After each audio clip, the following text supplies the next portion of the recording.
कृष्ण नै प्रभु हुनुहुन्छ येशू कृष्ण नै प्रभु हुनुहुन्छ येशू कृष्ण सारा संसारका प्रभु हुनुहुन्छ येशू कृष्ण हाम्रो प्रभु हुनुहुन्छ येशू कृष्णको हालेलुया हालेलुया हालेलुया ताली साथ उहाँलाई प्रशंसा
आवाजले सुन्दैछौँ।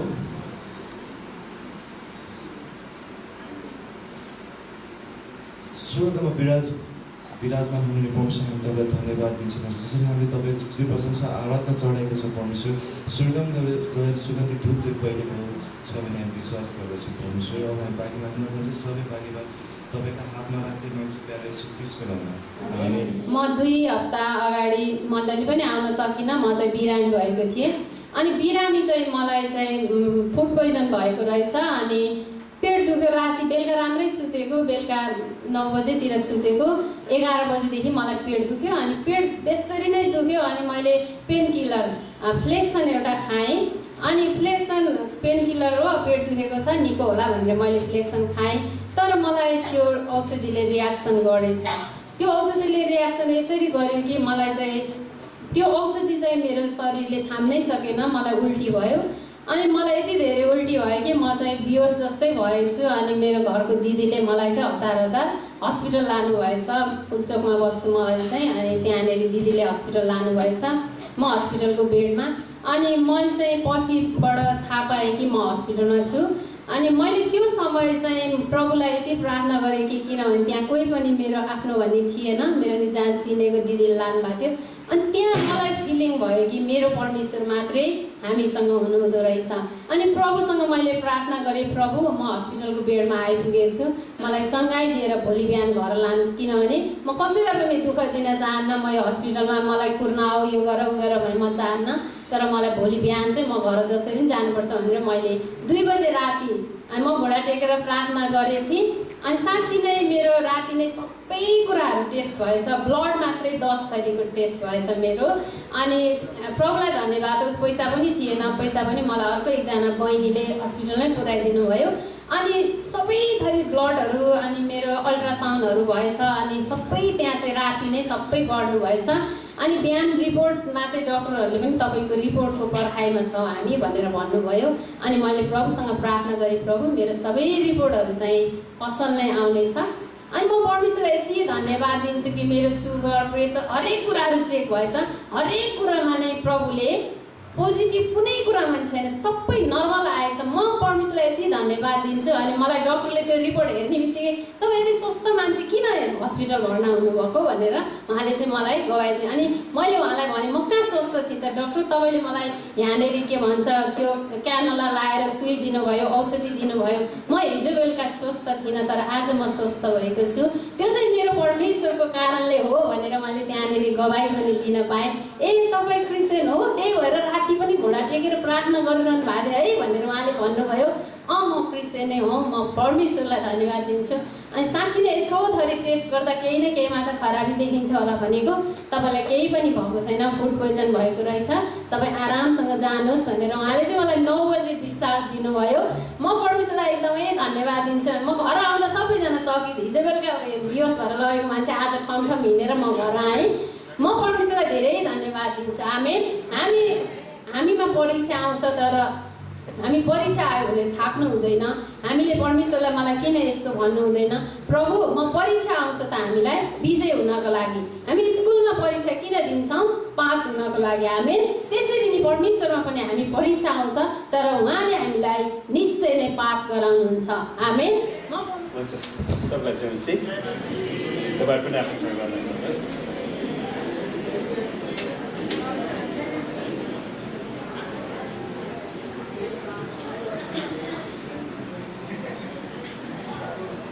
पहिला हामी बिरामीहरूको लागि प्रार्थना गर्नेछौँ। तपाईँ जसजना बिरामी हुनुहुन्छ प्रार्थनाको आवश्यकता छ भने हात उचाल्नुहोस् र हुन्छ हात उचाल्नु भएको बिरामी जति उभिनुहोस् र तपाईँलाई जहाँ समस्या छ त्यही आफ्नो हात राख्नुहोस् जहाँनिर दुखेको छ अनि हामी यीशुको नाममा चङ्गाइको घोषणा गर्नेछौँ। र अरूहरूले बिरामीतिर हात बढाउनुहोस्। ल अनुसार प्रार्थना गरौँ। परमेश्वर पिता, हामी प्रार्थना गर्छौँ तपाईँका छोराछोरीको शरीरमा जे जति रोग बिमारहरू, शैतानका आक्रमणहरू, शारीरिक दुर्बलताहरू, कमजोरहरू छन् भने त्यसलाई हामी येशूको नाउँमा निस्कने आज्ञा दिन्छौँ र येशूको कोर्राको चोटमा सबै रोगहरू निको भइसकेको घोषणा गर्दछौँ। पवित्र आत्मा तपाईँले येशूको चङ्गाइलाई बगाइदिनुहोस्।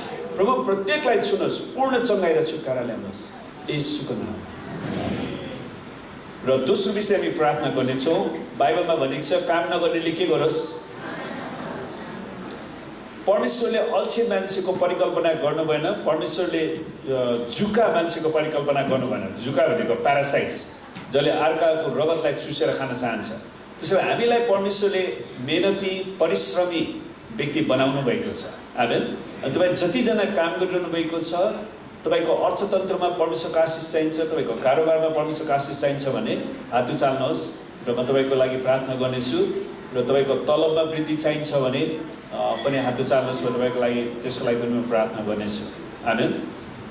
आउनुहोस् हामी प्रार्थना गरौँ। परमेश्वर पिता, हामी तपाईँलाई धन्यवाद दिँदछौँ यी मेहनती र परिश्रमी हातहरू जसले तपाईँको वचनअनुसार विभिन्न किसिमको व्यवसायमा रोजगारमा रहेर काम गरिरहनु भएको छ।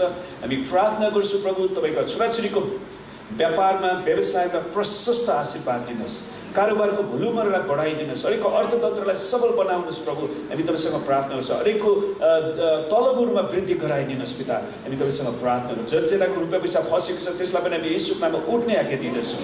अनि हरेकलाई प्रभु तपाईँले आर्थिक रूपमा सक्षम बनाउनुहोस् प्रभु। हामी प्रार्थना गर्दछौँ ताकि हाम्रा पुनरुत्थान एक्लेसिया मण्डली परिवारका सदस्यहरूले असल घाँस बाँस कपास शिक्षा दीक्षा प्राप्त गर्न सकौँ र आफ्नो सृष्टिकर्ता परमेश्वरको महिमा गर्न सकौँ प्रभु। जसरी तपाईँले आशिष दिनुहुन्छ भने हरेकलाई दशांश स्वेच्छाको बेटी धन्यवादको बेटी प्रेम बेटी दिनलाई पनि तपाईँले सिकाउनुहोस्। धन्यवाद छ येशूको नाममा। हुन्छ, परमेश्वरलाई धन्यवाद होस्। आज हामी पहिला अलिकति सानो भिडियो क्लिप हेर्नेछौँ। त्योभन्दा अगाडि भिडियो क्लिपभन्दा अगाडि म बताउँछु, प्रभु यीशु ख्रीष्टले म मेरो मण्डली यस चट्टानमाथि स्थापना गर्नेछु। त्यो यस चट्टान भने के? येशू ख्रीष्ट आफै वा येशू नै प्रभु हुनुहुन्छ, येशू नै सृष्टिकर्ता परमेश्वर हुनुहुन्छ भन्ने कुराको घोषणा परमेश्वरले आफ्नो मण्डली स्थापना गर्नुहुन्छ। यद्यपि ख्रीष्टको मण्डलीलाई शैतानले आफ्नो कब्जामा पार्न खोज्छ। अनि हामीले संसारभरि नै कतिवटा मण्डलीहरू देखेका छौँ जहाँ ख्रीष्टको आराधना हुनु सट्टा उनीहरूको मान्छेको आराधना हुन्छ। उनीहरूले ख्रीष्ट येशूलाई गवाई दिनु सट्टा येशूको नाम उचाल्नु सट्टा उनीहरूले आफैलाई उचालिराखेका हुन्छन्। अनि कतिवटा गवाईहरूलाई पनि ध्यान दिएर सुन्दाखेरि त्यो गवाईको उद्देश्य येशूको नाम उचाल्नु हो कि आफूलाई उचाल्नु है। कतिजना मान्छेहरू मण्डली परिवारभन्दा बाहिर रहेर आफैलाई उचाल्न चाहन्छन्, अनि त्यो पनि खतरनाक अवस्था। अनि मैले तपाईँलाई भनिराखेको छु, मैले आफैले एउटा कुरा घोषणा गरेको छु, यदि म यो मण्डलीबाट बाहिर कतै जिल्लामा गएँ वा बाहिर देशमा गएँ भने म कुनै पनि मण्डली जानुभन्दा अगाडि त्यो मण्डलीको अवस्था बुझ्नु राम्रो। किनकि कुनै पनि मण्डली फुटालेर बनाएको मण्डली छ भने त्यहाँ शैतानको उपस्थिति हुन्छ। त्यो मण्डलीमा शैतानको राज हुन्छ, त्यहाँ ख्रीष्ट येशूको राज हुँदैन। त्यसैले हामी एकदमै होसियार गरौँ। एफएसीमा प्रभुले पौलले पवित्र आत्माको प्रेरणामा लेख्छन्, एफएसी 5:25देखि 27।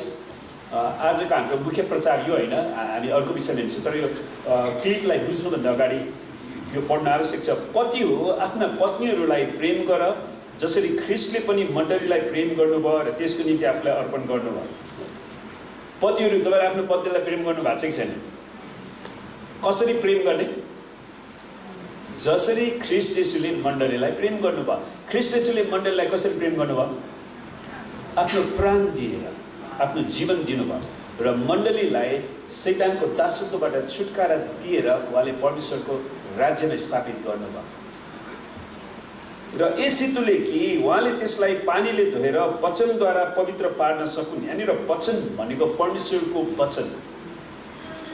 र उहाँले दाग वा चौरी नभएको अथवा यस्तो कुनै कुरा नभएको तेजस्वी मण्डली वा प्रतापी मण्डली, ख्रीष्टको तेजलाई जगाउने ज्योतिलाई प्रकाश दिने मण्डली आफैका प्रस्तुत गर्न सकुन् र त्यो चाहिँ पवित्र र निष्कोट होस्। त्यसैले मण्डली पवित्र र निष्कोट ख्रीष्ट येशूको तेजलाई जगाउने मण्डली होस्। अनि जहाँ हामी आफै घट्छौँ तर ख्रीष्टलाई हामी बढाउँछौँ। बत्तीस दिने योनाले भने जस्तै उहाँ बढ्नु म चाहिँ गर्न आवश्यक छ। त्यसैले हाम्रो हरेक कुराले ख्रीष्ट येशूलाई उचाल्दैन भने त्यो व्यक्तिको जीवनमा अझै पनि छुटकारा छैन। अनि यो क्लिप सुन्नुहोस्, यो क्लिप मैले रिसर्च गर्दै जाँदाखेरि प्रभुले मलाई देखाउनु भयो, युट्युबमा पनि छ, तपाईँले आफैले पनि हेर्न सक्नुहुन्छ। यो क्लिपको नाम हो स्नेक इन द चर्च, वा मण्डलीमा कसरी शैतानले शासन गर्छ है। अनि त्यसको बारेमा छ। र जब मण्डलीका विश्वासीहरूले आफ्नो पापलाई भित्र गोप्य रूपमा लुकाइराख्छन् भने अनि उनीहरूले पश्चाताप गर्दैन, मण्डली समुदायबाट बाहिर निस्केर आफ्नै किसिमको रणनीति कूटनीति गुटबन्दी उनीहरू बनाएर हिँड्छन् भने अनि त्यो व्यक्तिहरूले चाहिँ मण्डलीभित्र शैतानको राज्य ल्याइराखेको हुन्छ। अनि विशेष गरी मण्डलीलाई ख्रिस्टको वचनमा डोर्याउने कि नडोर्याउने त्यो चाहिँ पास्टरको हातमा हुँदो रहेछ है। त्यसैले सुरुदेखि नै गलत कुराहरूलाई पास्टरहरूले काट्नुपर्छ र ख्रिस्ट येशूको मन्दिरलाई ख्रिस्टको हातमा सुम्पिनुपर्छ। आमेन। अनि त्यसको दासले यो भएको घटना हो र परमेश्वरको अगमवक्तालाई जब परमेश्वरले मण्डलीको अवस्था देखाउनु भयो अनि त्यो कुरालाई उसले एनिमेसनमा कार्टुन बनाएर देखाएको छ। अनि यो कुनै मण्डलीमा भएको घटना हो, सम्भवतः यो स्पेनिस भाषामा भएको हुनाले सायद स्पेनको मण्डलीमा घटेको घटना हुनसक्छ। अनि उसले कार्टुनमा यसरी बनाएको छ एनिमेसन गरेर। अनि यो परमेश्वरको अगमवक्ताले यो स्थानीय मण्डलीमा चाहिँ केही वर्षसम्म जाने गरेका थियो। अनि त्यहाँनिर पास्टरले आफ्नो वचनहरू प्रचार गर्छन्। अनि उस साउन्ड पनि दिन्न भाइ, त्यो गीत पनि अलिकति लगाइदिनु।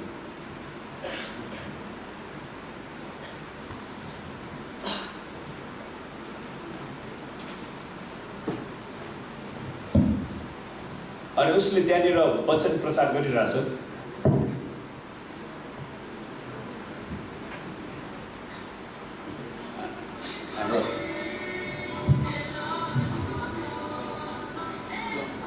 अनि यो तालुखुइले मान्छे चाहिँ परमेश्वरको अगमवक्ता हुन्। त्यो तालुखुइले छ नि, हुन त पास्टर पनि तालुखुइले छ पास्टर।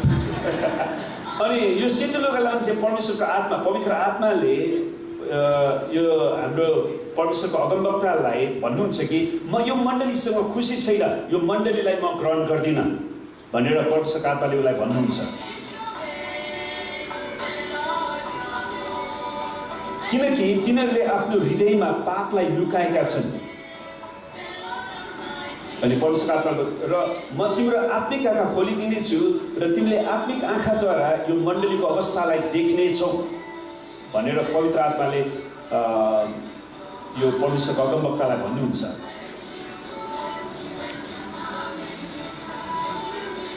अनि परमेश्वरले उसको आत्मिक आँखा खोलिदिनुहुन्छ मण्डलीको अवस्था।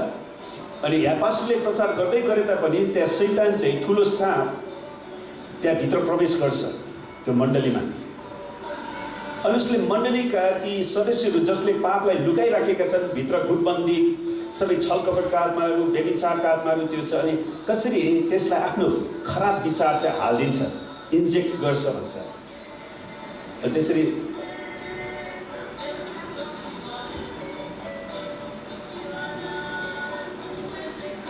अनि त्यो व्यक्तिहरूको दिमागमा चाहिँ उसले खराब विचार हालिदिन्छ।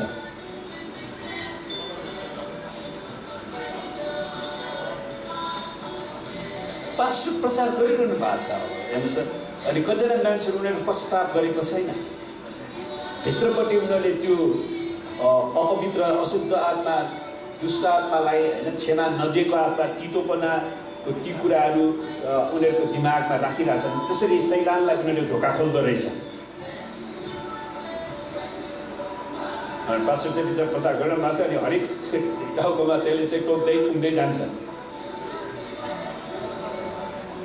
बिचरा परमेश्वरको अगमवक्ताको चाहिँ छक्क पर्छ, कसरी मण्डलीलाई शैतानले आफ्नो कब्जामा लिइरहेछ भनेर।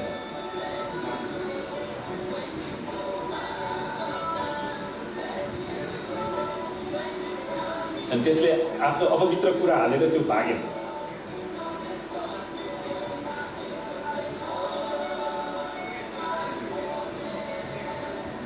अनि त्यसपछि वचन सिद्धियो। अनि त्यसपछि यो हाम्रो अगमवक्ता पास्टरकोमा जानुहुन्छ र उहाँलाई भन्नुहुन्छ, मैले यो मण्डलीमा चाहिँ नि ठुलो सर्पलाई देखेँ, ठुलो सर्प यहाँनिर आयो र अनि तपाईँको मण्डलीका सदस्यहरूलाई टोकिराखेको देखेँ भन्छ।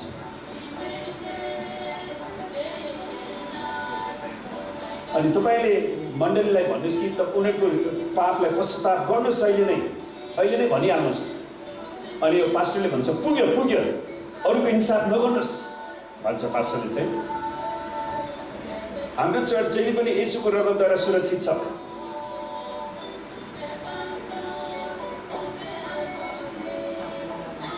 तपाईँ जहिले पनि हाम्रो मण्डलीका मानिसको बारे गनगन गरिरहनुहुन्छ भनेर उल्टो पास्टरले भन्नुभयो अगमवक्तालाई, अरूको इन्साफ नगर्नुहोस्। अनि उहाँले भन्छ, अगमवक्ताले भन्छ, होइन त मेरो आफ्नै आँखाले यो कुरा देखेँ, म तपाईँलाई सल्लाह दिन्छु। पास्टरले भन्छन्, तपाईँ चाहिँ तुरुन्तै आँखा जचाउनुहोस् डक्टरसँग समय लिएर भन्नुहुन्छ। के मैले डक्टरसँग समय लिएर आँखा जचाउने? अनि त्यसपछि यो परमेश्वरको दास मण्डली छोडेर जानुभयो। अनि परमेश्वरको आत्माले उसलाई फेरि बाटोमा भेट्नुहुन्छ, तिमीले त्यो मण्डलीमा त्यो ठुलो साँपलाई देख्यौ? अनि अगमवक्ताले भन्नुहुन्छ, हजुर त्यो त पुरै शैतानिक नै थियो। अनि त्यो साँचो। अनि त्यस मण्डलीका झन्डै सबै सदस्यहरू माथि नै शैतानको राज्य छ भनेर परमेश्वरको आत्माले बताउनुहुन्छ। तिनीहरूले आफ्नो हृदयमा पापलाई लुकाइराखेका छन् र पश्चाताप गर्नलाई इन्कार गरेका छन्, आफ्नो दुष्ट कुराबाट परमेश्वरमा फर्किनलाई इन्कार गरेका छन्। अनि त्यसै कारणले तिनीहरूले शैतानलाई आफ्नो मण्डलीमा प्रवेश दिएका छन्। अनि कसरी शैतानले चाहिँ त्यो मानिसहरूको दिमागमा चाहिँ त्यो खराब कुराहरू हालिदिन्छ। अनि त्यो झुटो कुरा, आलोचना, शङ्का, अविश्वासको आत्मा चाहिँ शैतानले उनीहरूको जीवनमा हालिदिन्छ। अनि करिब 6 महिनापछि यो परमेश्वरको अगमवक्ता त्यतातिरबाट आफ्नो घर जाँदै हुनुहुन्थ्यो।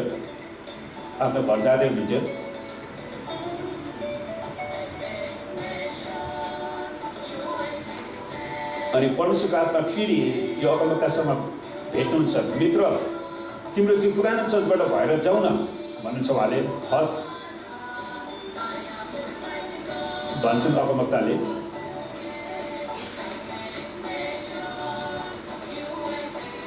अनि उसको त्यो पुरानो चर्चलाई उसले हेर्छ। अनि त्यो अगमवक्ताको पहिलाको मण्डली। अनि अहिले त्यो मण्डलीमा क्रिस्चियनहरू छन्, मान्छेहरू छन्। अनि त्यहाँ त्यही सेवा उनीहरूले गरि नै राखेका छन्। अनि परमेश्वरको आत्माले म तिम्रो आँखा खोलिदिन्छु र तिम्रो आत्मिक आँखाद्वारा त्यो मण्डलीको अवस्थालाई देख्नेछौ भनेर उहाँले भन्नुहुन्छ। अनि अगमवक्ताको आत्मिक आँखा खोलिदिनुहुन्छ। अनि कसरी पुरै सर्पले त्यो मण्डलीमा कब्जा गरेछ, अनि शैतानले चाहिँ कसरी त्यो मण्डलीमा राज गर्छ। हुन्छ भाइ, बन्द गरिदिनु। मण्डली भन्दैमा हुँदैन। जब मण्डलीका सदस्यहरूले पाप, व्यभिचार, दुष्ट कुराहरू, छलकपटका कुराहरू, मनमा गुटबन्दीहरू, उनीहरू मण्डलीबाट आफ्नै मण्डली परिवारसँग नमिलेर आफ्नै एकलौटी गर्ने कुराहरू आउँछ, उनीहरू परिवारसँग मिल्दैन भने उनीहरूको जीवनमा शैतानले काम गर्छ। अनि जबकि संसारको आशा मण्डली हो, देवी देवताको मन्दिरमा त पुरै शैतानलाई नै पुजेको छ हो, त्यहाँ त शैतानको आत्मा छँदैछ। तर शैतान मन्दिरदेखि डराउँदैन, त्यो परमेश्वरको जनदेखि डराउँछ। त्यसले मण्डलीभित्र पनि आफ्नो राज्य बनाउन चाहन्छ। त्यसै कारण हामीले जो मान्छेले मण्डली फुटाउँछन्, मण्डलीलाई फुटाएर मण्डलीको विरुद्धमा नाना कुरा भनेर भाँडेर विश्वासीलाई गरेर जब उनीहरूले लान्छन् भने उनीहरू पुरै शैतानको आत्मामा छ। यदि कसैलाई परमेश्वरको दर्शन, परमेश्वरको मण्डली स्थापना गर्ने दर्शन गयो भने काठमाडौँमा 40 देखि 50 लाख मान्छेहरू बस्छ। अर्कै पर ठाउँमा गएर के कोठा भाडा लिएर चर्च सुरु गरे हुँदैन? हुन्छ कि हुँदैन? यदि मण्डली सुरु गर्ने बोलावट भयो भने भइराखेको मण्डलीलाई भाँडेर फुटालेर सबै छाडा कुराहरू बाँडेर पास्टर अगुवाको विरुद्धमा ढाडमा सबै छुरा हालेर मण्डलीलाई बहकाएर उनीहरूले त्यो गर्यो भने त्यो मण्डली पुरै शैतानको आत्मामा हुन्छ। अनि हामीले त्यो मण्डलीमा जाने व्यक्तिहरूसँग सङ्गत गऱ्यौँ भने हामीले स्वत शैतानको आत्मालाई हाम्रो जीवनमा प्रवेश गर्न दिन्छौँ। अनि त्यसैले हामी होसियार गर्नुपर्छ। त्यस्तो व्यक्तिहरूबाट हामी अलगिन सिक्नुपर्छ। आमेन। अनि कतिजना मान्छेहरू उनीहरू जब मण्डलीको विरुद्धमा गुटबन्दीमा जान्छन्, उनीहरूबाट शैतानले प्रवेश गर्छ र उनीहरूलाई समस्यामा पारिराखेको हुन्छ। सुन्नुहोस्, हामीले जब यो मण्डलीलाई अन्त्यमा मण्डलीको पुरानो सबै कुराहरूलाई खत्तम गरेर अब नयाँ प्रकारले चल्ने भनेर निर्णय गरे। अनि त्यतिखेर हाम्रो मण्डलीका कतिजना दाजुभाइ दिदीबहिनी बहिनीले परमेश्वरले दर्शन देखाउनु भयो, यहाँबाट त्यो साँपहरू फर्केको देखाउनु भयो है। अनि तर शैतानले परमेश्वरलाई धन्यवाद होस्, आज हाम्रो मण्डलीको छानामा कोही पनि बस्दैन, त्यसरी त्यहाँ व्यभिचार हुँदैन है। आमेन। तर यो मण्डलीलाई शैतानले कब्जा गर्न चाहेको थियो है। यहाँ नगएर के हो त, हाम्रो मण्डली कम्पाउन्डभित्र शैतानले आफ्नो वेदी स्थापना गर्न सफल भएको थियो। अनि सुरुमा त हामीले विचार गरेका थियौँ उसले प्रभुलाई ग्रहण गर्ला आउला भनेर, तर उनीहरूले त्यहाँ वेदी गरेर रुद्री लगाएर तन्त्र मन्त्र गरेर झाँक्री बोलाएर सबै मण्डलीको विरुद्धमा उनले काम गरिराखेका थिए। अनि सुन्नुहोस्, परमेश्वरले मलाई यो अगमवक्तालाई त्यस्तो त्यस्तो दर्शन त दिनु भएन, तर मलाई सपनामा परमेश्वरले देखाउनु भयो हाम्रो मण्डलीभित्र पनि झ्यालबाट साँप छिरेको देखाउनु भयो।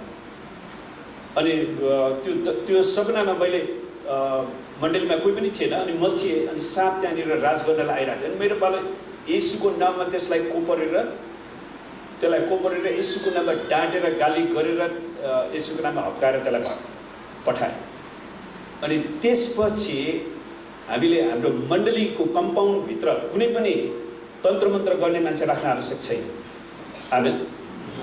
किनकि मेरो एउटा प्रार्थना छ कि जति मान्छेहरू हाम्रो मण्डलीको कम्पाउन्डभित्र छिर्छन् उनीहरूले परमेश्वरको उपस्थितिलाई अनुभव गर्न सक्छन्, परमेश्वरको चङ्गाइलाई अनुभव गर्न सक्छन्।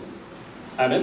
अनि प्रियहरू, तपाईँको मनमा अझै पनि है क्षमा नदीको कुरा छ, तपाईँको सासु ससुरासँग तितोपना छ, बेमिलापको कुरा छ भने अहिले पनि हामी प्रस्ताव गरौँ। एकछिन म तपाईँलाई 2 मिनट समय दिन्छु, त्यसपछि हामी वचनमा जानेछौँ।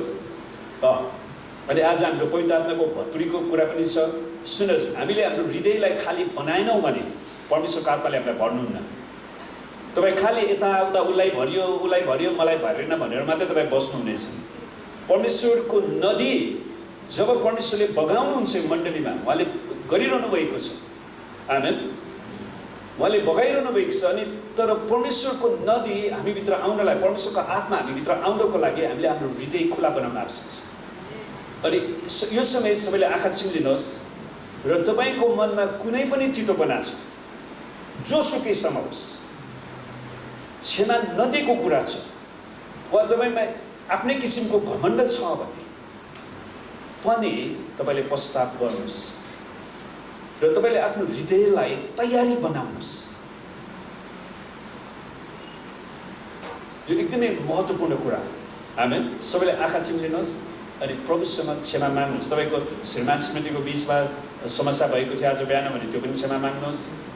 वा तपाईँको परिवारमा तपाईँले अरू कोही व्यक्तिसँग तपाईँको तितोपना छ भने त्यो पनि क्षमा माग्नुहोस् र परमेश्वरको आत्मालाई तपाईँले बोलाउनुहोस्। प्रभु येशूको रगत आज पनि ताजा छ।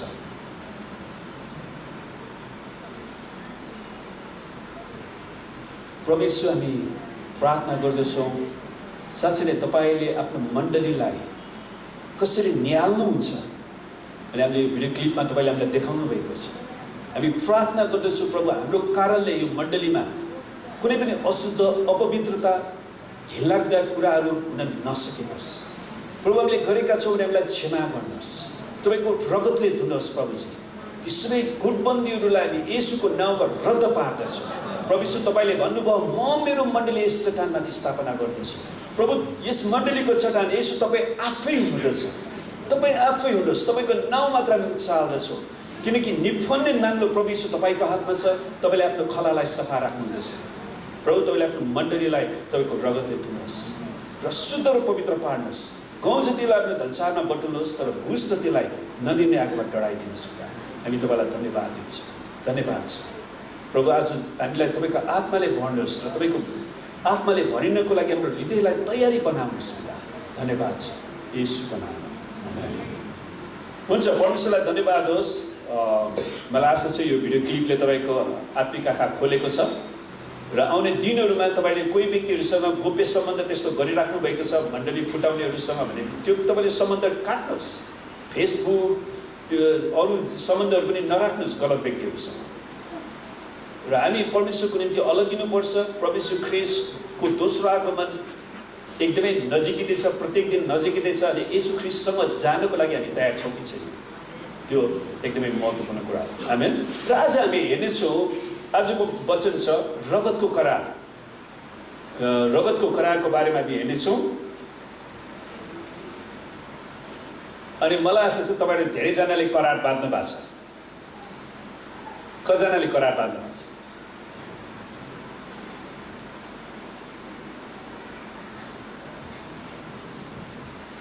करार भनेको के हो? करार इङ्ग्लिसमा ब्लड कभनेन्ट भन्छ भाइ, त्यो याद ब्लड कभनेन्ट, COVENANT कभनेन्ट।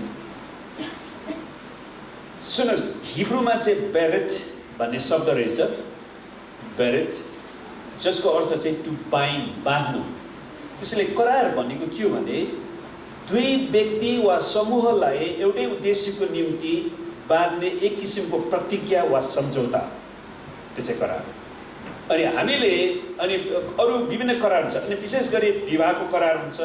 अनि स्त्री र पुरुषले पहिला उनीहरू बिहा नगर्दैमा उनीहरूले चाहिँ एक आपसमा भन्नेछन् कि अब म जीवनभर तिमीसँगै बस्छु, तिम्रो पत्नी हुनेछु वा तिम्रो श्रीमान हुनेछु, तिम्रो पति हुनेछु, र हामी एउटा घर बनाउनेछौँ, परिवार गर्नेछौँ, र पृथ्वीमा परमेश्वरले दिनुभएको उद्देश्यलाई पुरा गर्नेछौँ भनेर जब तपाईँले करार बाँध्नुहुन्छ पति र पत्नीको बिचमा, त्यसपछि तपाईँ श्रीमान श्रीमती भएर बाँच्नुहुन्छ। हामी त्यसरी नै हामीले परमेश्वरसित पनि करार बाँध्छौँ कि परमेश्वर तपाईँ मात्र मेरो प्रभु र परमेश्वर हुनुहुन्छ। हामी त्यो करार अनि परमेश्वरको मण्डलीको विरुद्धमा जाने, परमेश्वरको राज्यको विरुद्धमा जाने कुनै पनि व्यक्ति, संस्था, समूहहरूसँग म सङ्गत गर्दिनँ। त्यो चाहिँ तपाईँले परमेश्वरसँग बाध्य करार हो। आमेन। त्यो करार चाहिँ एकदमै महत्त्वपूर्ण छ। त्यसैले करार लाई हामी परमेश्वरको वचनमा परमेश्वरले अब्राहमसँग करार बाँध्नुभयो है। त्यसलाई हामी हेर्छौँ उत्पत्ति 15:9-10।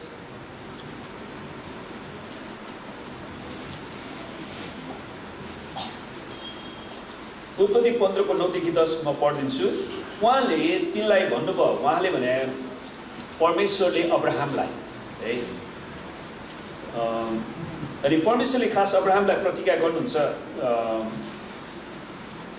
परमेश्वरले भन्नुहुन्छ यो देश तेरो अधिकारमा दिनलाई कल्दीहरूको उरबाट तलाई ल्याउने परमप्रभु म नै हुँ।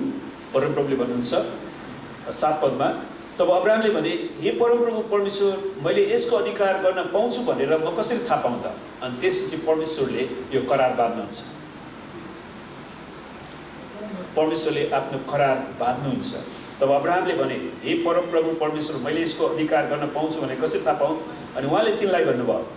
उहाँले तिनलाई भनेको कसले? परमेश्वरले अब्राहमलाई भन्नुहुन्छ मेरो निम्ति 3 वर्षको एउटा कोरली, 3 वर्षको एउटा बाख्रा, 3 वर्षको एउटा भेडा, एउटा ढुकुर र एउटा परेवाको बच्चा ले।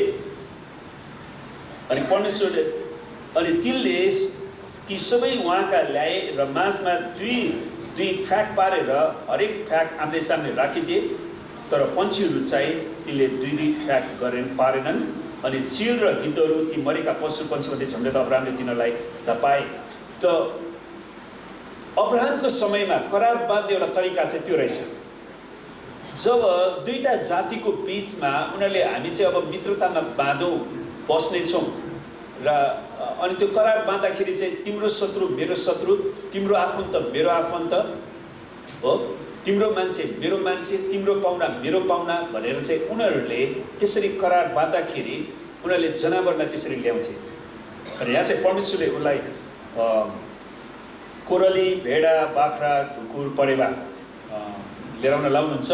अनि चराहरूलाई बाहेक तिनटालाई चाहिँ 2 फ्याक गरेर उनीहरूले बिचमा चिरेर आम्ने सामने राखिदिन्थ्यो।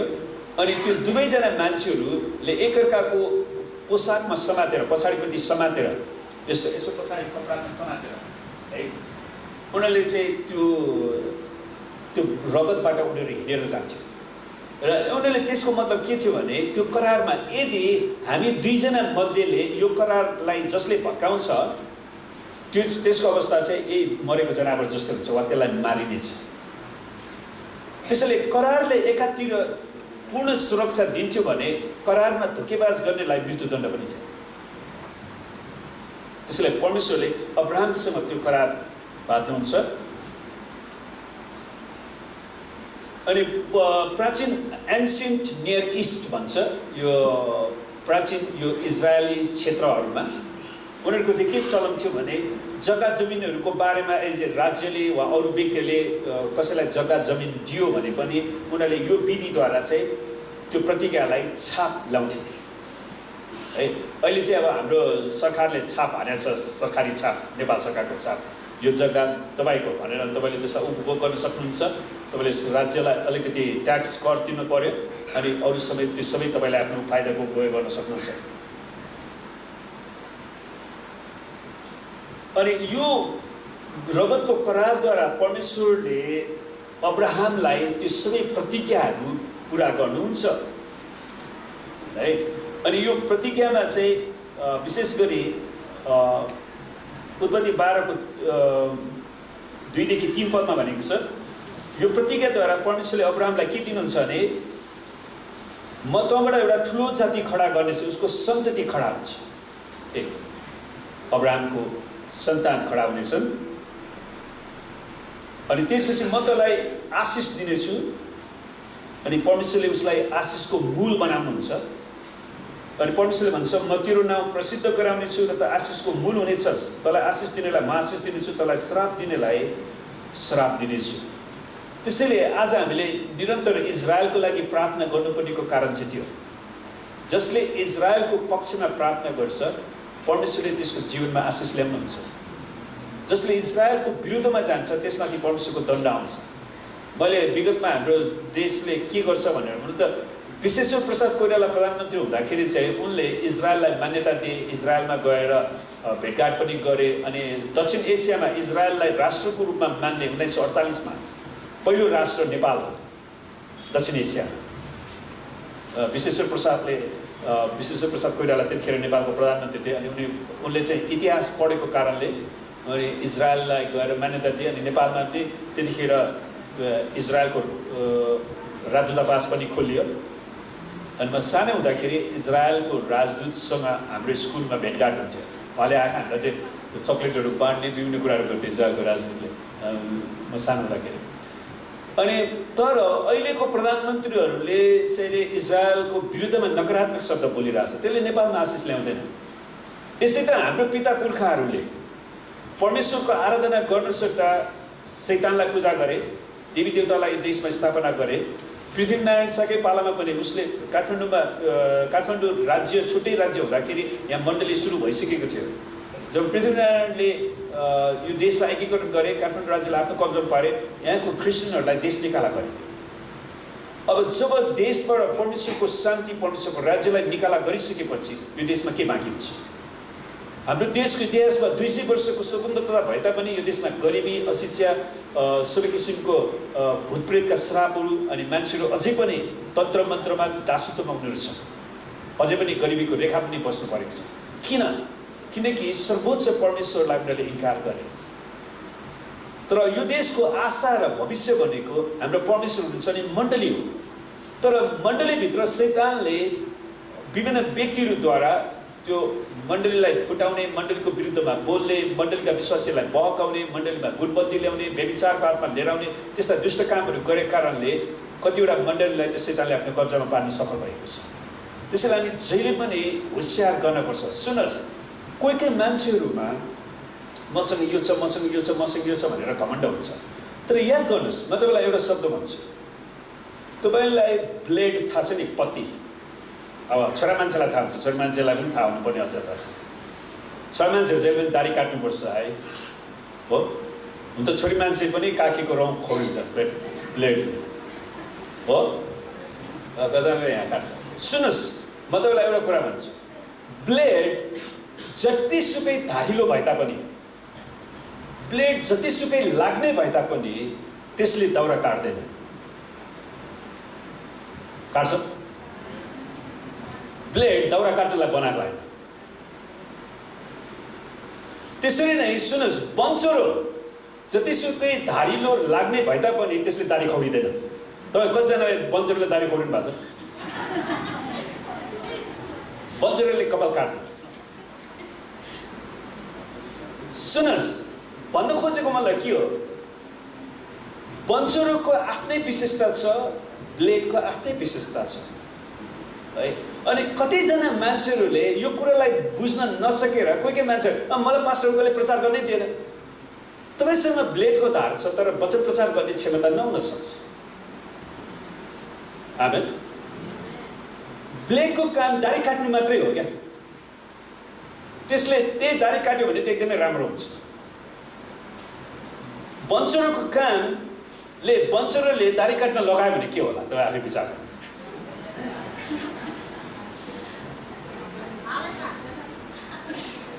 हो, बन्चरो दाउरा काट्ने ठाउँमा लग्यो भने त्यो एकदमै उत्तम हुन्छ। त्यसैले परमेश्वरले हामीहरूलाई हरेकलाई आफ्नो आफ्नो वरदान दिनुभएको छ नि, त्यो आफ्नो ठाउँमा मात्रै राम्रो हुन्छ क्या। अनि उसले आफ्नो वरदान नभएको ठाउँमा चलाउन खोज्यो, म प्लेटमा मेरो धार छ भनेर चलाउन गयो भने उसले अरूलाई चोट पार्ने काम मात्रै गर्छ, मण्डलीलाई चोट पार्ने काम गर्छ, परमेश्वरको आशिष आउँदैन। त्यसैले याद गर्नुहोस् प्रियहरू, हामीलाई परमेश्वरले जुन क्षेत्रमा राख्नु भएको छ त्यो क्षेत्रमा रहेर त्यही वरदानमा हामी चल्यौँ भने हामीले परमेश्वरको मण्डलीलाई अगाडि बढाउँछौँ। आमेन। र हामीले प्रार्थना गरिराखेका छौँ काठमाडौँमा 40 देखि 50 लाख नेपाली जातिहरू परमेश्वरको राज्यमा आउन सकुन्, उनीहरू परमेश्वरको करारमा आउन सकुन्, ताकि हाम्रो देशमा भएका ती सबै शक्तिपीठहरू अहिले उनीहरूले मन्दिरमा मान्छेहरू भिड लागेको छ। किनकि शैतानले उनीहरूलाई गाँजेको छ, उनीहरूका आत्मिक आँखा बन्द गरिदिएको छ। उनीहरूले सर्वोच्च सृष्टिकर्ता परमेश्वरलाई पुज्नु सट्टा मानिसको आफ्नै सिपले कल्पनाले बनाएका त्यो मूर्तिहरूलाई, रुखहरूलाई, तिनीहरूलाई, खोलाहरूलाई, प्रकृतिलाई उनीहरू पुज्छन् अनि उनीहरू शैतानको दासत्वमा छन्। त्यसैले परमेश्वरले दिनुभएको आशिषलाई उनीहरूले गुमाएका छन्। तर परमेश्वरले अब्राहमलाई त्यो प्रतिज्ञा दिनुभयो, अनि तँलाई श्राप दिनेहरूलाई श्राप दिनेछु। याद गर्नुहोस्, परमेश्वरको जनको विरुद्धमा बोल्नेहरूलाई परमेश्वरले दण्ड दिनुहुन्छ। त्यो चाहिँ करारले लिएर आएको। सुन्नुहोस्, हामी परमेश्वरसँग जुन करारमा बाँधेका छौँ नि, हाम्रो विरुद्धमा जो कोहीले पहिला कदम चाल्यो भने उनीहरूको सबै कुरा खतम हुन्छ। हामीले डराउनु पर्दैन। जब मण्डलीको विरुद्धमा कुनै पनि नेताहरू लाग्छन् भने उनीहरूको राजनीतिक इतिहास सकिन्छ। हो, किनकि परमेश्वरले आफ्नो जनप्रति, सुन्नुहोस्, उहाँको रगतको करारले गर्दाखेरि उहाँले सुरक्षा दिन उहाँलाई बाध्य छ जबसम्म हामी करारभित्र बस्छौँ। आमेन। र म तपाईँलाई मेरो यो वचनको सिकाउनुको एउटा कुरा चाहिँ के पनि हो भने, धेरैचोटि कतिजना मान्छेहरू तपाईँ अहिले पनि बिरामी लिएर बसिरहनुहुन्छ, कति मान्छेहरू रोग लिएर बसिरहनुहुन्छ, तर रगतको करारले तपाईँलाई पूर्ण चङ्गाइको पनि त ग्यारेन्टी गराएको छ। त्यसैले तपाईँले दाबी गर्नुहोस् तपाईँको रोग बिमारको लागि, प्रभु तपाईँको करारले मेरो सबै रोगलाई निको पारेको छ, येशूको कोर्राको चोटमा मेरो सबै रोग बिमार निको पारेको छ भने म किन रोगी भएर बस्ने? आमेन। किन म रोगी भएर बस्नु पर्ने? त्यसैले त्यो रोगको आत्मालाई हामीले डाँट्नुपर्छ र त्यो करारलाई निरन्तर तपाईँले दाबी गर्नुपर्छ। सुन्नुहोस्, परमेश्वरको करारको कारणले गर्दाखेरि इजरायलले पाप गरे 2000 वर्ष, करिब 70 80बाट उनीहरूको मन्दिर खत्तम भयो। त्यहाँदेखि इजरायलहरू ध्वस्त भयो। 1948मा फेरि इजरायल राज्य खडा भयो। त्यो सबैका कतिवटा राज्यहरू तिनीहरू सबै सिद्धिए, उनीहरूको नाम निशानै मेटियो। तर परमेश्वरको करारको कारणले गर्दाखेरि इजरायललाई अझै पनि उहाँले स्थापना गरिरहनु भएको छ। आमेन। अनि यहाँनिर परमेश्वरले त्यो जमिनको बारेमा पनि प्रतिज्ञा गर्नुहुन्छ। त्यसैले परमेश्वरले इजरायललाई वा अब्राहमलाई गर्नुभएको करारको प्रतिज्ञामा उसको सन्तति, जमिन र उसलाई आशिष दिने जुन प्रतिज्ञा गर्नुभयो, त्यो प्रतिज्ञाले इजरायललाई आजसम्म थामिराखेको छ। सुन्नुहोस्, रगतको करार चाहिँ कस्तो रहेछ भने, इङ्ग्लिसमा एउटा शब्द छ, तपाईँ इङ्ग्लिस भोकाबुलरी पनि तपाईँ बढाउन सक्नुहुन्छ, तपाईँ इङ्ग्लिस सिक्दै हुनुहुन्छ भने सेल्फ मेल्डिक्टोरी भन्ने एउटा शब्द रहेछ। सेल्फ मेल्डिक्टोरी ओथ भन्छ। यो भनेको कस्तो भने आफैलाई साक्षी राखेर भाकल गर्नु। आफैलाई साक्षी राखेर। अर्थात् तपाईले भाकल गर्दाखेरि यदि मैले भाकल गरेको कुरा मैले गरिनँ भने त्यो दण्ड ममाथि आओस्। मैले परमेश्वरलाई भाकल गरेँ, परमेश्वरलाई म दशांश दिन्छु, मैले दशांश दिनँ भने त्यो सबै गरिबको श्राप ममाथि आउँछ। मैले परमेश्वरसँग भाकल गरेँ कि म परमेश्वरको वचनको सेवकाई गर्छु, त मैले गरिनँ भने त्यसको दण्ड ममाथि आउँछ।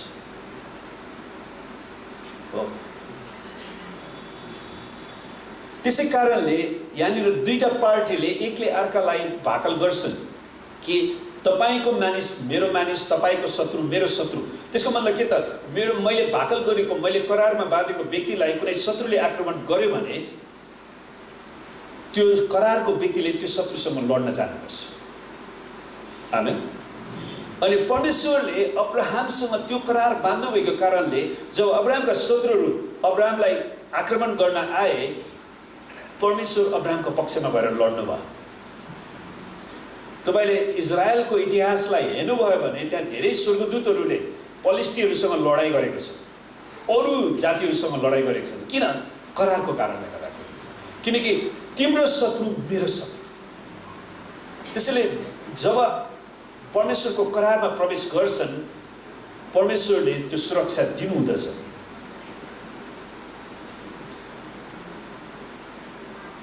अनि त्यो कुरा हामी यर्मिया 34 को 18 र 19 पदमा पनि पाउँछौँ।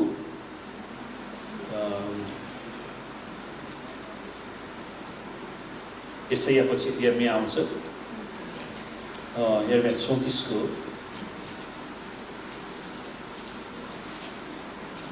18 देखि 19 पद। मेरो करार भङ्ग गर्ने र मेरो सामु गरेका करारको शर्तहरू पूरा नगर्ने ती मानिसहरूसँग म त्यही बाछासँग जस्तै व्यवहार गर्नेछु, जसलाई तिनीहरूले दुई फ्याक पारेर तिनको बीचबाट हिँडे। जसलाई तिनीहरूले दुई फ्याक गरेर तिनको बीचबाट हिँडे। त्यसैले जसले परमेश्वरको करारलाई भङ्ग गर्छ त्यो व्यक्ति मारिनेछ। त्यसैले परमेश्वरको करारमा हामी प्रवेश गरेका छौँ। सुन्नुहोस्, अब्राहमको लाई परमेश्वरले जुन रगतको करार बाँध्नु भयो, यो रगतको करार चाहिँ पुरै परमेश्वरमा भर पर्दो रहेछ। पुरै परमेश्वरमा भर परेको छ। जुन कुरा हामी त्यहाँ देख्छौँ, किनकि त्यो करारको जुन अब्राहमले त्यो कोरली अनि त्यो बाख्रा त्यो भेडालाई दुईफा गरेर बाँध्ने नि, त्यहाँबाट अब्राहम पनि हिँड्नु पर्ने थियो, तर अब्राहम भुस बिताउँछ। जुन कुरा हामी त्यहाँनिर पाउँछौँ 12 पदमा, 15 को 12 पदमा, उत्पत्ति 15 को 12 पदमा, सूर्य अस्ताउँदा अब्राहम मस्त निन्द्रामा परे। मस्त निन्द्रामा परे अनि डरलाग्दो घोर अन्धकारले तिनलाई छोप्यो है। अब्राहम पनि त्यहाँबाट हिँड्नुपर्ने हुने खास त। 13 पदमा, तब परमप्रभुले अब्राहमलाई भन्नुभयो, यो निश्चय जानिराख कि तेरा सन्तानहरू कुनै एउटा देशमा प्रवासी भएर बस्नेछन्, जुन देश तिनीहरूको होइन, र त्यस देशका मानिसहरूको कमारा कमारी हुनेछन्, र 400 वर्षसम्म तिनीहरू थिचोमिचोमा पर्नेछन्। जसको बारेमा हामीले अध्ययन गरिसकेका छौँ नि, मिश्र देशमा उनीहरू 400 वर्षसम्म बस्नु पर्यो। अनि धन्य परमेश्वरले समयमा ल्याएर अझ उनीहरूले 430 वर्ष 30 वर्ष पनि कट्यो। किनकि जब मान्छेहरू पश्चाताप गर्दैनन् भने, गनगनाइरहन्छन् भने, परमेश्वरकोले दिनुभएको प्रतिज्ञाबाट पनि अझ पर पुग्नुपर्ने अवस्था आउन सक्छ। तर तिनीहरू जुन जातिका दास बनेछन् उनीहरूको पनि म इन्साफ गर्नेछु। जुन कुरा हामीले हेरिसक्यो, परमेश्वरले मिश्र देशमाथि दण्ड खनाउनु भयो नि, 10 वटा विपत्ति, मिश्रका सबै देवी देवतामाथि दण्ड खनाउनु भयो। मैले एउटा प्रार्थना गरेको छु, प्रभु जसरी तपाईँले मिश्र देशको देवी देवतामाथि दण्ड खनाउनु भयो, त्यही देवी देवता त नेपालमा पनि ल्याएको त हो नि। नेपालको हिन्दू धर्म कुनै नेपालमा उत्पन्न भएन क्या। मिश्र देशको देवी देवता, भ्यागुतो पुज्नेदेखि, सर्पको पूजा गर्नेदेखि, गाईको बाछुरी पूजा गर्ने, साडे पूजा गर्ने, ती सबै कुरा त्यहाँबाट आएको छ। जसरी तपाईँले त्यहाँ दण्ड दिनुभयो, यहाँ पनि दण्ड दिनुहोस्। आमेन। र हाम्रो नेपाली जातिलाई स्वतन्त्र बनाउनुहोस् र उनीहरूले सर्वोच्च परमेश्वरलाई पुज्न सकुन्। परमेश्वरले दण्ड दिनुहुन्छ, उनीहरूको पनि म इन्साफ गर्नेछु, र पछिबाट तिनीहरू धेरै धन सम्पत्ति लिएर निस्किआउनेछन्, जसको बारेमा प्रस्थानको पुस्तक हामीले पढिसकेका छौँ। त चाहे आफ्नो पिता कहाँ शान्तिसित जानेछस्, तेरो पुरा बुढेसकालमा त गाडिनेछस्, 14 पुस्तामा तेरो सन्तानहरू तिनीहरू फेरि यहाँ आउनेछन्। अनि परमेश्वरले भन्नुहुन्छ, किनकि यमरीहरूको अधर्म अहिलेसम्म पुरा भएको छैन। त्यसैले यमुरीहरूको अधर्म पुरा नहुन्जेलसम्मको लागि परमेश्वरले इजरायललाई त्यहीँ राख्नुभयो। अनि 17 पदमा सूर्य अस्ताएपछि जब अँध्यारो भयो तब मासुका टुक्राहरूको बीचबाट, त्यो उनीहरूले 2 भाग, अब्रामले 2 भाग गरेर राखेको छ नि, त्यसको बीचबाट धुवाँ आइरहेको आगोको एउटा मकल र बलिरहेको एउटा राँको छिरी गयो। परमेश्वरको उपस्थिति त्यहाँबाट गयो, तर अब्राहम त त्यहाँबाट गएन नि। त्यस दिन परमप्रभुले अब्राहमसित यसो भनेर करार बाँध्नुभयो, तेरा सन्तानहरूलाई मिस्र देशका नदीदेखि महानदी युफ्रेटिससम्मको यो देश मैले दिएको छु। त्यसैले परमेश्वरको करारमा, अब्राहमलाई दिनुभएको करारमा परमेश्वरको सन्तान अनि जमिनको प्रतिज्ञा र अनि आशिषको प्रतिज्ञा, यो 3टा कुरा परमेश्वरले यो करारमा समावेश गर्नुहुन्छ। त्यसैले यो परमेश्वर आफैले, हेर्नुहोस्, परमेश्वर मात्रै त्यो जनावरको मासुको टुक्राबाट बीचबाट जानुभयो र उहाँले त्यो करारलाई पूर्ण रूपमा छाप लगाउनु भयो आगोद्वारा। त्यो अब्राहममा केही पनि भर परेन, हरेक कुरा परमेश्वरमा भर पर्छ। अनि जसले अब्राहमलाई त्यो प्रतिज्ञाद्वारा म तसँग विश्वासयोग्य हुनेछु भन्नुभयो। अनि त्यसरी नै प्रियहरू, मुक्तिको लागि हामीले जुन मुक्ति पाएका छौँ, तपाईँ कतिजनाले परमेश्वरसँग करार बाँध्नुभयो अनि परमेश्वर त्यहाँबाट मर्नुभयो। हामीले प्रार्थना नगर्दाखेरि नै है, हामीहरू आफ्नै पापमा सुतिराखेको बेलामा परमेश्वरले आफ्नो एकलौटे पुत्र येशू ख्रीष्टलाई पठाउनु भयो। त्यसैले प्रियहरू, हाम्रो मुक्तिलाई कसैले पनि लुट्न सक्दैन, हाम्रो मुक्तिलाई कसैले पनि रद्द पार्न सक्दैन। आमेन। जबसम्म हामी येशूको रगतभित्र प्रवेश गरिरहन्छौँ तबसम्म परमेश्वरले हामीलाई पूर्ण रूपमा छुटकारा दिइरहनुहुन्छ। आमेन। अनि जब परमेश्वरले अब्राहमसँग त्यो करार बाँध्नुभयो, सुन्नुहोस्, करार बाँधिँदाखेरि आफूभन्दा ठुलो मान्छेको नाममा बाँधिन्छ हो जहिले पनि। त्यसैले परमेश्वर आफै सर्वोच्च सृष्टिकर्ता परमेश्वर भएको कारणले उहाँले आफ्नै नाममा त्यो करार बाँध्नुहुन्छ। किनकि जसको बारेमा पौलले पनि परमेश्वरको दासले हिब्रूको 6:13देखि 18मा लेख्छन्, त्यसलाई व्याख्या गरेका छन् करारको बारेमा। हिब्रू 6:13देखि 18, परमेश्वरले अब्राहमलाई प्रतिज्ञा गर्नुहुँदा शपथ खाना आफूभन्दा अझ ठुलो अरू कुनै नभएकोले आफ्नै नाउँमा यसो भनेर शपथ खानुभयो, म निश्चय, हेर्नुहोस्, म निश्चय तँलाई आशिष दिनेछु र तेरो वृद्धि गर्नेछु। कसले? परमेश्वर आफैले म निश्चय तँलाई आशिष दिनेछु। र यसरी धैर्य धारण गरेर अब्राहमले प्रतिज्ञा प्राप्त गरे। प्रिय परमेश्वरले हामीलाई जो प्रतिज्ञा दिनुभएको छ, उहाँले त्यतिकै ल मैले प्रतिज्ञा दिएँ भनेको भन्न दिएको होइन, उहाँले आफ्नो एकलौटे पुत्र येशू ख्रीष्टको रगतद्वारा यो प्रतिज्ञालाई छाप लाउनु भएको छ। आमेन। ताकि अब्राहम र उसका सन्तानहरूले परमेश्वरको प्रतिज्ञालाई भरोसा गर्न सकुन्, त्यसमा भर पर्न सकुन् र विश्वास गर्न सकुन्। अनि त्यसरी नै आज हामीले गर्न सक्छौँ। अनि मूसाको करारमा पनि रगतको करार थियो। त्यहाँ पनि हिब्रूको 9:19देखि 21मा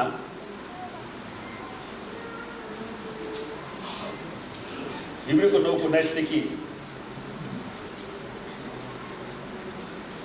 21मा जब मूसाले व्यवस्थाको हरेक आज्ञा मानिसहरूलाई सुनाइसके तब उनले बाछा र बोकारको रगत, पानी, रातो ऊन र हिस्सको स्याउलासहित व्यवस्थाको पुस्तकमाथि र सबै मानिसहरूमाथि छर्के। अनि उनले यसो भने, परमेश्वरले तिमीहरूलाई आज्ञा गर्नुभएको करारको रगत यही हो। त्यसै गरी उनले पवित्र वासस्थानमाथि, आराधनामा चलाइने सबै भाँडाहरूमाथि त्यसै किसिमले रगत छर्के। वास्तवमा व्यवस्था अनुसार रगतले प्राय सबै थोक शुद्ध पार्छ र रगत नबगाइकन पापको क्षमा हुन सक्दैन। आमेन। रगत नबगाइकन पाप। सुन्नुहोस्, आज नयाँ करारमा हामी परमेश्वरको वेदी हामी आफै भएका छौँ, हामी आफै परमेश्वरको मन्दिर भएका छौँ। बाइबलमा भनेको छ नि, तिमीहरूको शरीर तिमीहरूमा भएको के हो? पवित्र आत्माको मन्दिर हो। तपाईँले भन्नुहोस् त, मेरो शरीर पवित्र आत्माको मन्दिर हो।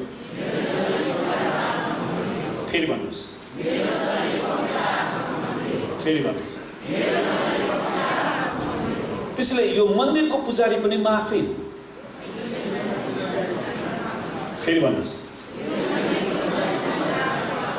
फेरि भन्नुहोस्। सुन्नुहोस्, तपाईँले यो भन्दाखेरि तपाईँसँग ठुलो जिम्मेवारी छ।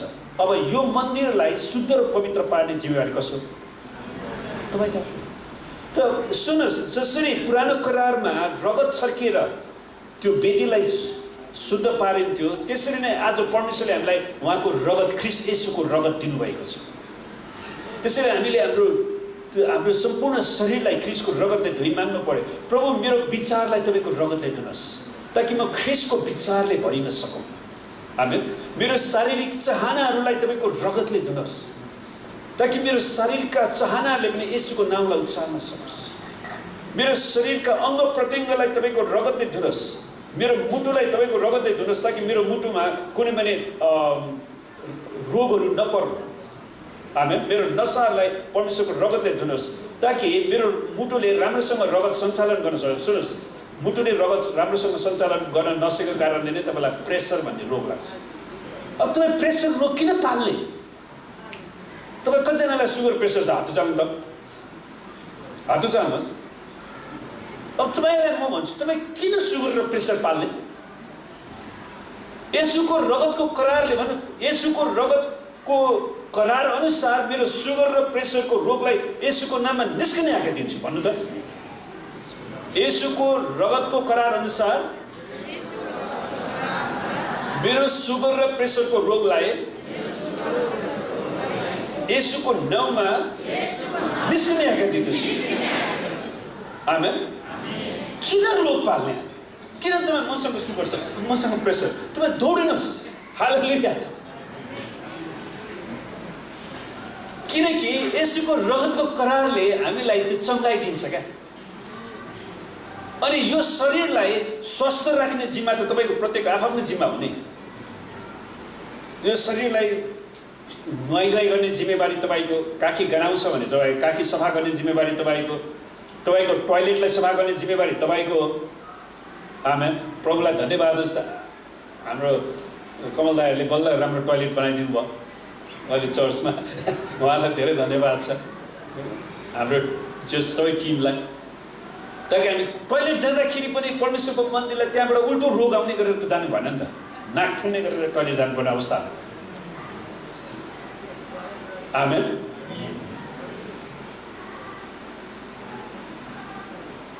सुन्नुहोस्, त्यसैले जसरी पुरानो करारमा सबै कुरा रगत छर्केर शुद्ध पारिन्थ्यो भने अहिले हाम्रो नयाँ करारमा येशूको रगतले हाम्रो दिमागलाई शिरदेखि पैतालासम्मलाई येशूको रगतले धुन सक्छ। आमेन। हामी अगाडि बढौँ। हिब्रू 9:22 अनुसार हामीले अघि हेरिसकेका छौँ, रगत नबगाइकन पापको क्षमा हुनै सक्दैन, किनकि रगतले प्राय सबै थोक शुद्ध पार्छ। भनेपछि परमेश्वरलाई धन्यवाद होस्, आज हामीलाई परमेश्वरको पुत्रको रगत दिएको छ। त्यसैले त्यो रगतलाई तपाईँले कसरी राख्नुहुन्छ? त्यत्तिकै जोगाएर राख्नुहुन्छ कि तपाईँको आफ्नो जीवनमा प्रत्येक दिन लगाउनुहुन्छ? आमेन।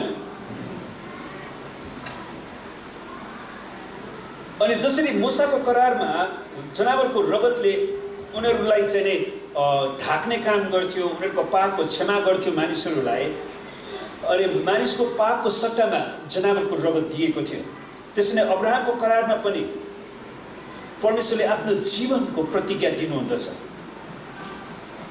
त सुन्दर कुरा चाहिँ के भने, परमेश्वर, हाम्रो परमेश्वर जो अनन्त विश्वासयोग्य हुनुहुन्छ उहाँको प्रतिज्ञाहरूमा।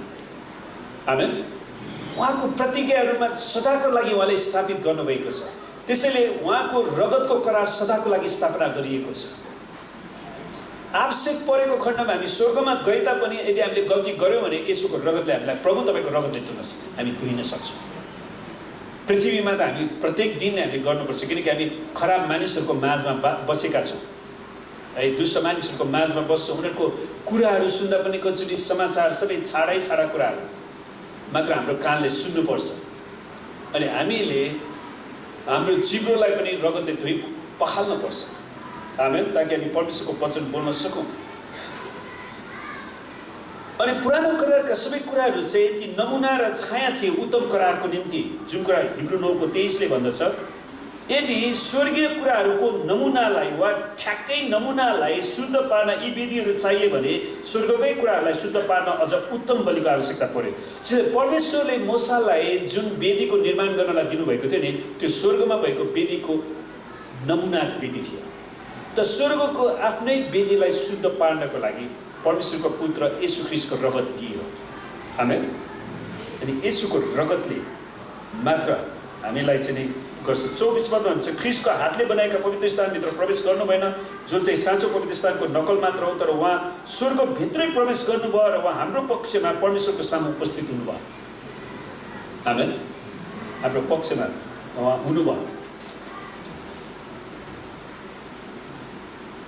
अनि जनावरको रगतले आफैले पापलाई धुन सक्दैन, तर उनीहरूले एक दिन परमेश्वरको पुत्रले बलिदान गर्नुहुन्छ भने विश्वासमा त्यो कुरा गरेका थिए, जुन कुरा हिब्रू 10:4ले बताउँछ, किनकि साँडे र बोकाहरूको रगतले पाप हरण गर्न असम्भव छ।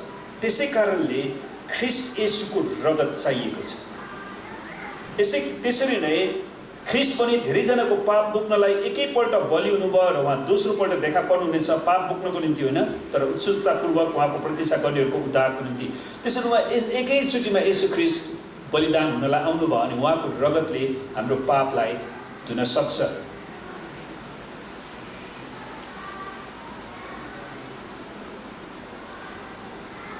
त्यसैले सुनस्, परमेश्वरको साँचो करार चाहिँ ख्रीष्ट येशूको रगतले स्थापना गरिएको छ।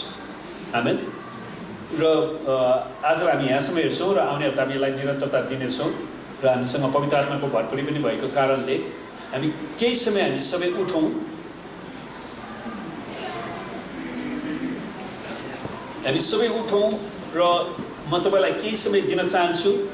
अनि हाम्रो क्वायरको भाइहरू पनि अगाडि आउनुहुन्छ।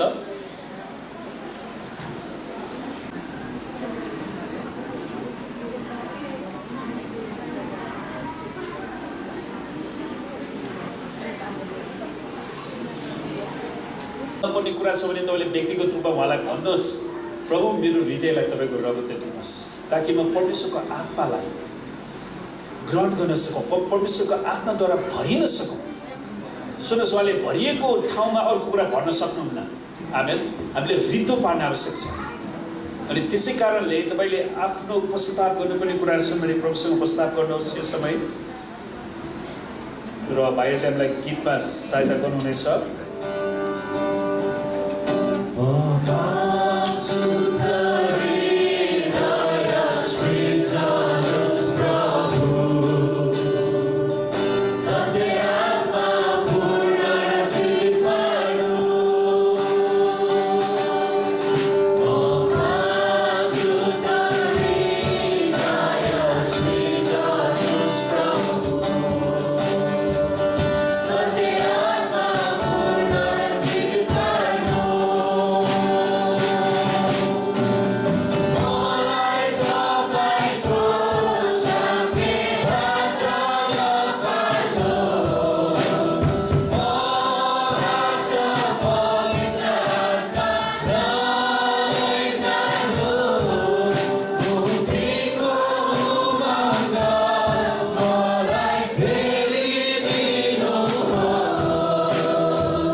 हुन्छ सबैले मेरो पछाडि यो प्रार्थना दोहोऱ्याउनुहोस्। परमेश्वर पिता, आजको सुन्दर दिन म तपाईँलाई धन्यवाद दिँदछु, किनकि तपाईँ मात्र धन्यवादको योग्यको परमेश्वर हुँदछ। प्रभु येशू, तपाईँले मेरो पापलाई क्षमा गर्नुहोस्। म मेरो हृदयलाई तयार बनाउँदछु, तपाईँको रगतले धुनुहोस् प्रभु, मलाई शुद्ध र पवित्र बनाउनुहोस्, ताकि म तपाईँको पवित्र आत्माले भरिन सकौँ, तपाईँको उपस्थितिको अनुभव गर्न सकौँ। तपाईँको पवित्र आत्माको दान वरदानले भर्नुहोस्। जसरी तपाईँले आफ्नो दास योवेल अगमवक्ताद्वारा यो कुरा भन्नुभयो, आखिरी दिनहरूमा म सबै मानिसहरूमाथि मेरो आत्मा खनाइदिनेछु।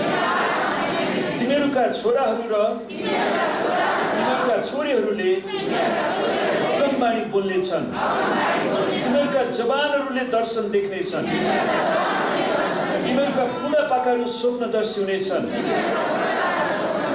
म आफ्ना दास दासीहरूमाथि ती दिनमा मेरो आत्मा खनाइदिनेछु र तिनीहरूले अगमवाणी बोल्नेछन्। अनि जसले परमप्रभुको नाउँ लिनेछ त्यसले उद्धार पाउनेछ। प्रभु येशू, तपाईँले यो पनि भन्नुभयो, तिमीहरू मध्ये कुन चाहिँ बाबु होला जसको छोराले रोटी माग्दा ढुङ्गा देला, माछा माग्दा साप देला, अन्डा माग्दा बिच्छी देला। तिमीहरू दुष्ट भइकन आफ्ना छोराछोरीहरूलाई असल कुरा दिन जान्दछौ भने उहाँसँग माग्नेहरूलाई परमेश्वर पिताले कति बढ्ता गरेर आफ्नो पवित्र आत्मा दिनुहुनेछ। यसकारण पिता, तपाईँको वचन अनुसार तपाईँको पवित्र आत्मा म माथि खन्याउनुहोस्, हामी माथि खन्याउनुहोस्। हामीलाई तपाईँको आत्माको ताजा अभिषेक दिनुहोस्। राम्रा चुहाहरू भाँचिदिनुहोस् प्रभु, हामीलाई स्वतन्त्र बनाउनुहोस्, ताकि हामी तपाईँलाई अझै प्रेम गर्न सकौँ र तपाईँको प्रेमद्वारा अरूलाई प्रेम गर्न सकौँ। प्रभु धन्यवाद छ, म विश्वास छ येशूको नाउँमा पवित्र आत्मालाई ग्रहण गर्दछु। आमेन।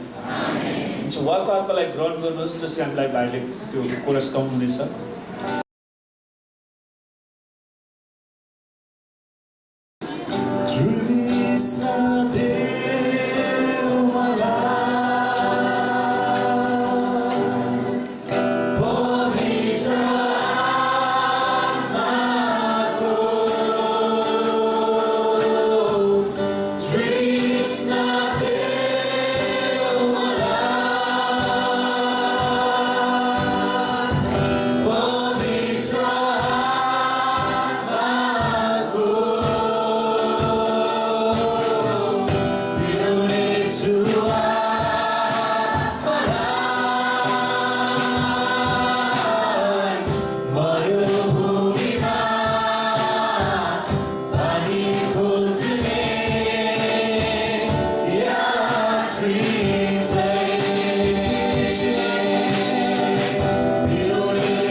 पिता, हामी तपाईँलाई धेरै धन्यवाद दिँदछौँ किनकि तपाईँ हाम्रो असल पिता हुनुहुन्छ। तपाईँ हाम्रो सृष्टिकर्ता परमेश्वर, हाम्रो तारनारकर्ता, हाम्रो उद्धारकर्ता, हामीलाई क्षमा दिनुहुने, हामीसँग रगतको करार बाँध्नुहुने परमेश्वर, हामीलाई आशिष दिनुहुने परमेश्वर, हामीलाई सबै शत्रुहरूबाट बचाउनु हुने परमेश्वर, हाम्रा सबै रोग बिमारहरूलाई निको पार्ने परमप्रभु परमेश्वर तपाईँ हुनुहुँदैछ। प्रभु हामी तपाईँलाई धेरै धन्यवाद दिँदछौँ जसरी तपाईँले आज हामीलाई आफ्नो आत्माले भर्नुभयो। प्रभु हामी प्रार्थना गर्छौँ आज जो जति आउन सक्नु भएन, कोही रोगी बिरामी हुनुहुन्छ भने उनीहरूलाई हामी येशूको नाममा चङ्गाइको घोषणा गर्छौँ।